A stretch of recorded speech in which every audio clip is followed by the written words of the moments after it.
All right, welcome back to Bigfoot's Wilderness. I've got a new encounter story for you tonight. It's called Bigfoot of the Chenango River. Some of you may not know where the Chenango River is. It's in New York State, and as we all know, Bigfoot is found just about everywhere. So let's go ahead and get into it. Mike, as requested, I'm putting my encounter down on paper for the first time. And even though it happened over 20 years ago, it still feels like it happened yesterday, and it's just as vivid. I'm not ashamed to admit it's stirring up some emotions, too. I went through some denial and doubts, but I eventually accepted it, and on that rare occasion I'll hike and even look for evidence where I live now. I'm convinced that these creatures could live almost anywhere because they're definitely smart, and from what I experienced, are also territorial. I also believe that they don't want anything to do with us unless provoked. It was in 1998. I'd graduated from college and returned home for a brief stay before starting my new job. Bumping into some old friends from high school, we talked about catching up and going camping the following weekend. I had two loves in my life at that time, camping and running. Even while at college, if I could head to the hills and camp out for a night or two, I was there. I loved the solitude. Of course, running had a similar effect on me and was my second love.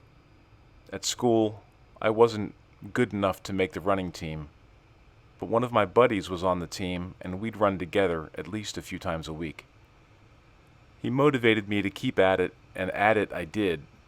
It got to the point where I could classify myself as a running addict. Whenever I found some downtime and could take some time away from studying, I'd take a run. My ultimate goal was to run a full marathon, 26 miles. I wanted to run the Marine Corps Marathon in Washington, D.C. in the fall of that same year, and it would all work out because, as luck would have it, my new job and home would be in the nation's capital. I was looking forward to the camping trip. Growing up in Binghamton, New York, Rick and Jeff were two of my closest friends all the way back to junior high. But when I left for college, we lost contact for months at a time. But we're guys. We tend to be oblivious and thick-skinned too. Whenever I was back in town, we'd pick up where we left off. Jeff had a pickup and room for all of our gear. He knew of an area to camp that wasn't cluttered with families or having to pay and reserve a lot in some designated loop. So we headed down to the secluded spot off River Road and set up. Dusk was approaching, so we gathered all the wood we could to make a fire since we hadn't had dinner yet. Once we ate and got settled in and did some more reminiscing, I told them about my future job and plans to move to D.C. But the conversation was interrupted by what sounded like a huge tree fall from the direction of the Chenango River. "Hey, I guess you do hear a tree when it falls in the woods. Man, that was spooky. And loud," Rick said. "Hey, do you guys remember the story about Old Man Hoskins when we were little kids? Remember when the paramedics pulled up to his house? Everybody said there was a gas leak and the two of them never woke up. Remember that? I actually heard another story. Old Man Hoskins used to camp right here in this very spot. He and his wife used to get in these hellacious fights, and he'd storm off to the bar, and then he'd be plastered and drive over here to sleep it off. See that tree? How it leans like that? That's where he crashed one night after one of his drunken binges. He didn't die in his house like everybody said. He died right here. Something split his head wide open. Blood everywhere." Rich chimed in, trying to convince me further. "They say his spirit is still here. People see him all the time, but you have to call to him and his spirit will appear. Like this. Woo! Woo!" And then there was a long pause, followed by chuckling from all of us. Man, I haven't heard that story in a long time. Yeah, it's a classic. Julie, Rich's girlfriend still thinks it's true.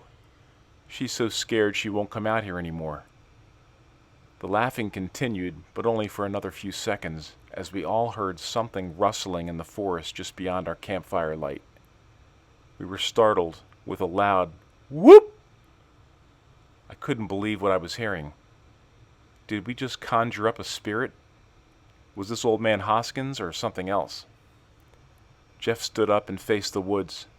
He wasn't as fazed as Rich and I were.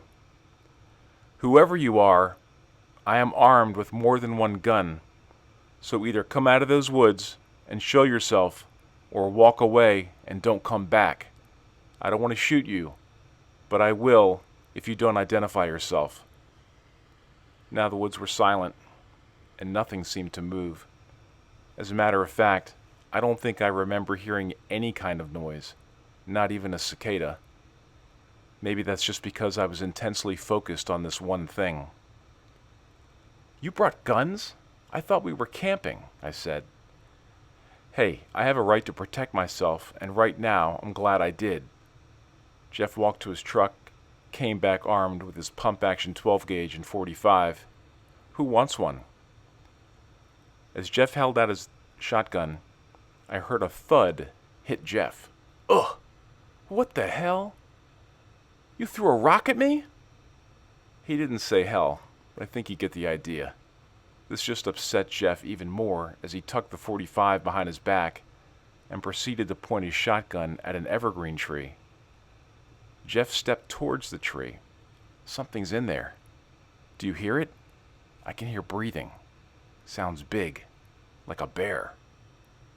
This wasn't going to end well. I had to say something.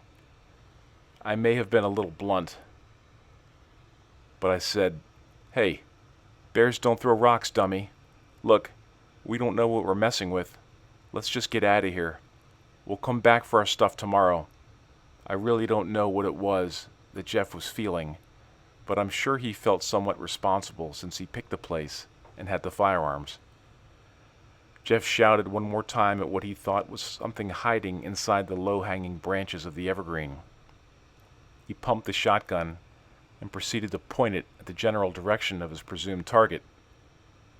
Off in the distance, and directly behind us, we heard another whoop and a kind of pounding on trees, like someone was taking a baseball bat to it.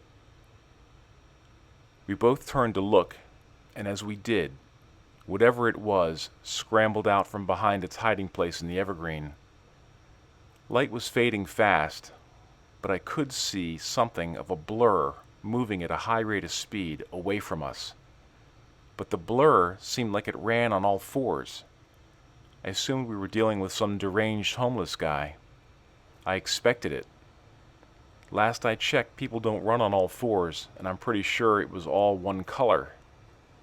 And whatever this was threw a rock with such precision. I breathed a sigh of relief. Whatever it was had fled. But something else was missing. Rich. Where did he go? Rich! Hey, Rich! After a few minutes of searching, we located Rich. He'd been hiding out in the cab of Jeff's truck. Hey, you okay? Yeah, I'm fine. Yeah, sorry, man, but I just didn't want to be an accessory to murder. Jeff can be a little trigger-happy sometimes. Dude, you scared the crap out of me with the way you wave your guns around. So that conversation went round and round for the next hour, until we finally calmed down to the point that we decided to just stay the night. Sleep came quickly for me at first, but I recall at least once during the night that something either hit my tent or a dark finger was poking my tent just above my head. I was so drowsy, I just drifted back to sleep. In the morning, I asked the guys if they noticed anything odd. I asked Rich, "Hey, why'd you move your tent so far away?" Rick seemed to have a blank look on his face, maybe even a little flushed too. I didn't, and that was all he would say. Jeff said he slept like a baby, and that's when Rich said, "Yeah, that's because you probably cradled your guns all night." As we cleaned up our site, I went to relieve myself before heading to the truck. and as I stepped into the opening, there was a backpack just sitting there, flaps closed and zipped up. It appeared to be full of gear. About 20 yards away, I caught movement between some trees off to my left, and I almost fell on my butt from shock. The first thing I noticed was its size. Even at 20 yards, it was massive and heavily muscled. Its shoulders were broad. It had dark brown hair, and maybe some gray mixed in it too. Its brow was pronounced, and it was dark, the skin. Its jaw just hung open, almost like it was as stunned to see me as I was of it. I could feel tingling in my feet like the blood was rushing to them.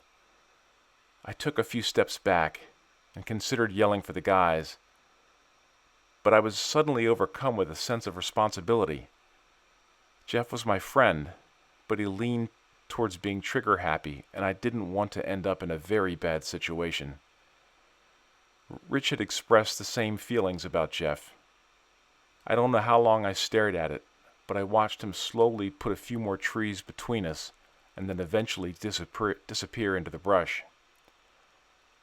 I'll never look at the forest the same way again. The backpack didn't belong to any of us. There were basic supplies, some local maps, and a first aid kit. Nothing stood out. I can't say it was left by the creature, but I couldn't explain it any other way. I've gone back to that spot recently. It seems more overgrown and filled in, like no one's used it in a long time. By the way, I never told the other two about what I saw. It was almost too much for me to handle, and since Rich and I were treading lightly around Jeff, it was probably the right decision. And so, more than 20 years have passed, and I still think about that day and night, and I wonder, where does it go, and what does it do? Seems impossible that such a thing exists, but I saw it, and I can never unsee it. It's funny, but it almost feels therapeutic to write this all down. Thanks again, Mike, and I'll be listening. Derek.